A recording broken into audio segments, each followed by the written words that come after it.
Good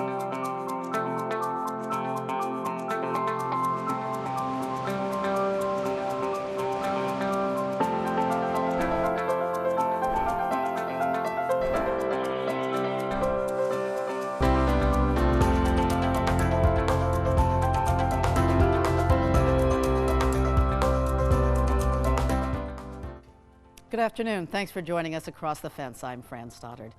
From floods to wildflowers, the effects of climate change can feel overwhelming. To counter this feeling of what's referred to as climate anxiety, we want to talk today about what Vermonters can do to act locally and think globally. And there's no better place to start than with Lake Champlain Sea Grant. 20 years ago, Lake Champlain Sea Grant was created with support of Vermont U.S. Senator Patrick Leahy, who advocated to include Lake Champlain in the National Sea Grant program. Today, Lake Champlain Sea Grant is a leader in research, outreach, and education about Vermont's Great Lake. And joining me to talk about a few of the projects and programs for the upcoming year is Ashley Eaton. Ashley is the Watershed and Lake Education Coordinator for Lake Champlain Sea Grant. Thank you so much for being with us, Ashley. Yeah, thanks for having me. So before we talk about specific programs, let's put into perspective how Lake Champlain Sea Grant encompasses not only one lake, but all lakes and really waterways in Vermont. Yeah, that's a great point. So Lake Champlain Sea Grant is a watershed-based organization, so we're adhering to natural boundaries. So we are working in western Vermont, eastern New York, and then part of the watershed is in southern Quebec.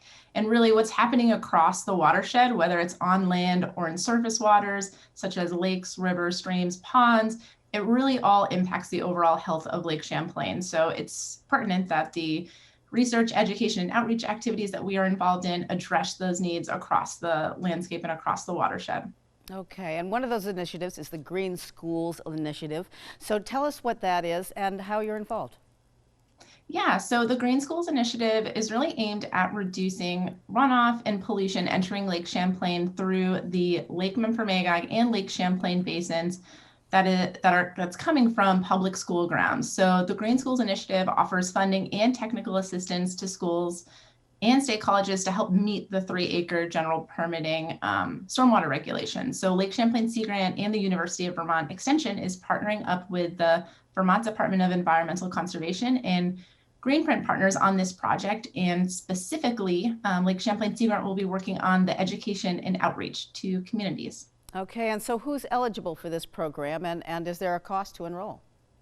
Yeah, great question. So there is no cost to enroll. Schools that are in the Lake Champlain Basin and Lake Memphremagog Basin that have 3 acres or more of impervious surface are eligible to enroll. At this point in the project, basically every school that is eligible has been contacted by Greenprint partners and is enrolled or in the process of enrollment in phase 1, which is the technical design.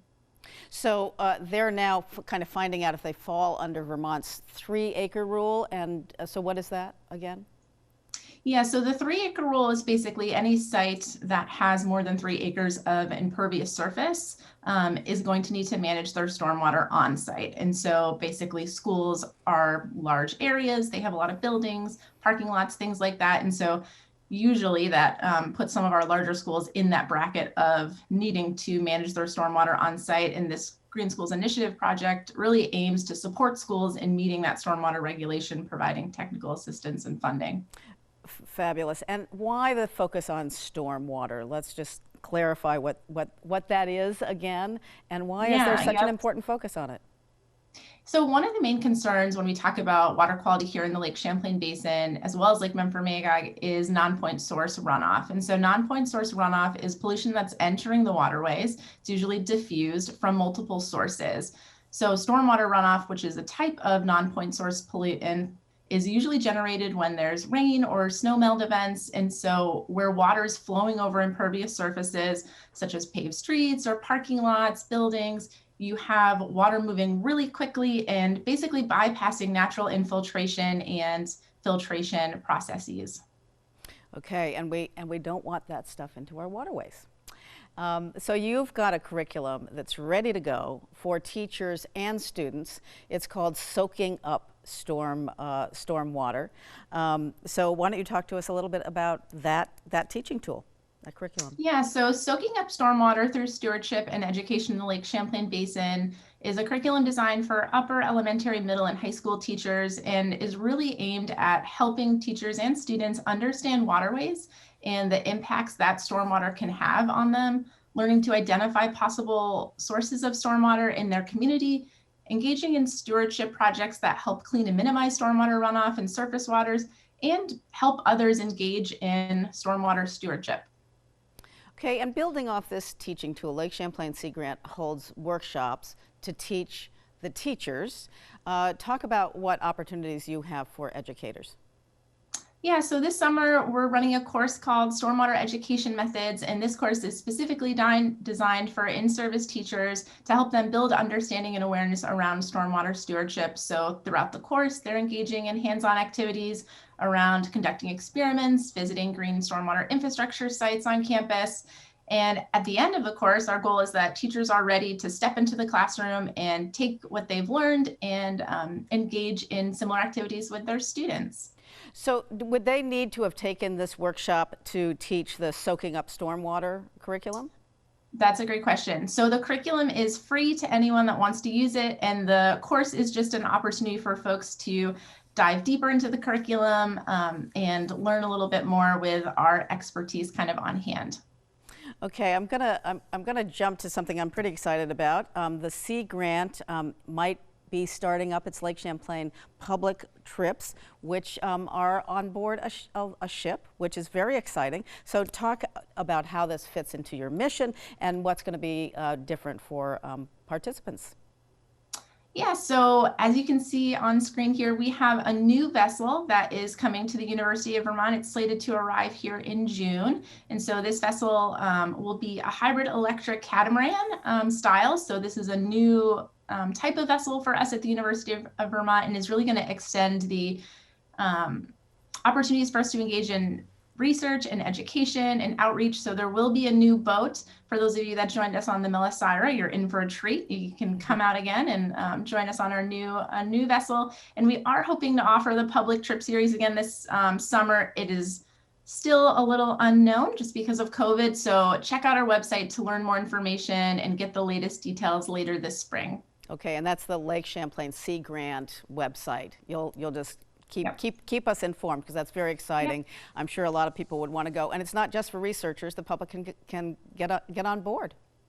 Yes, exactly. Yeah, and we'll talk about cultural history. We'll talk about basic limnology and a little bit about the current research that's happening, and also discuss kind of the new features of the vessel. Terrific, Ashley. And so let's go back to education. The emphasis is really on hands-on learning in all of your programs, and it gives students and teachers agency to really make a difference.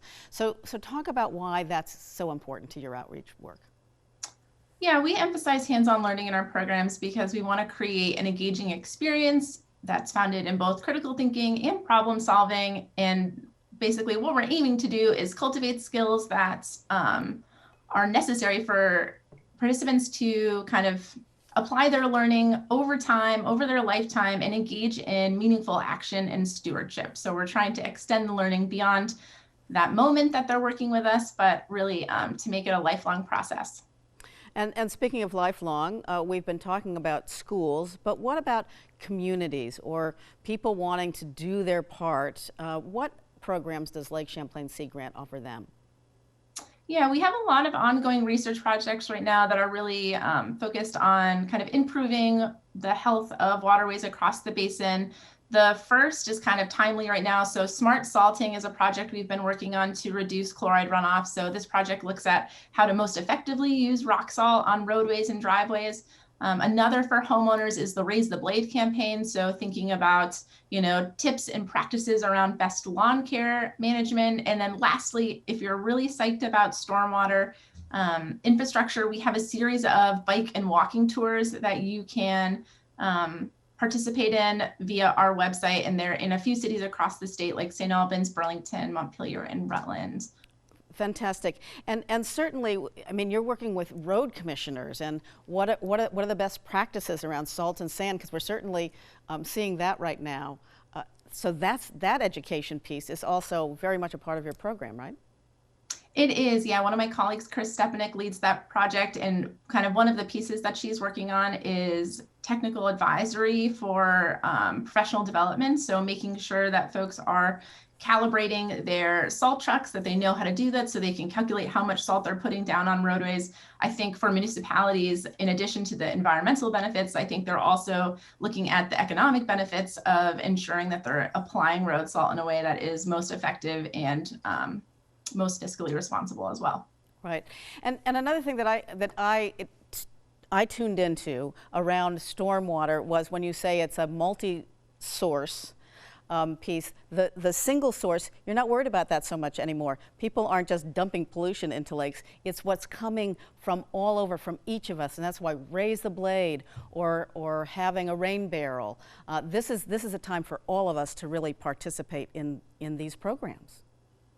Yeah, it is. And I think what's so complicated, we're approaching the 50th anniversary of the Clean Water Act, and something that we can kind of reflect on is that we really did in that legislation focus on managing point source. And so now as we move into an era where we're predominantly focused on non-point source, it really is kind of a multifaceted puzzle. So there's many solutions, and it does take an all-in approach to achieve the best results for generations to come in terms of our waterways. Absolutely. Well, Ashley, I want to thank you and the Sea Grant program for all the wonderful work that you do. We're so lucky to have you here to really work on Lake Champlain, which is a big, big job. And all of the waterways in Vermont contribute to this. So if you're up in the Northeast Kingdom or down in Brattleboro, all of this really matters to all of us in Vermont. Thank you so much, Ashley. Thank you so much. And for more information about the Green Schools Initiative, or how to access the Soaking Up Stormwater curriculum, you can visit uvm.edu/seagrant and follow the links to programs. And that is our program for today. Once again, thank you for joining us across the fence. I'm Fran Stoddard. Stay well.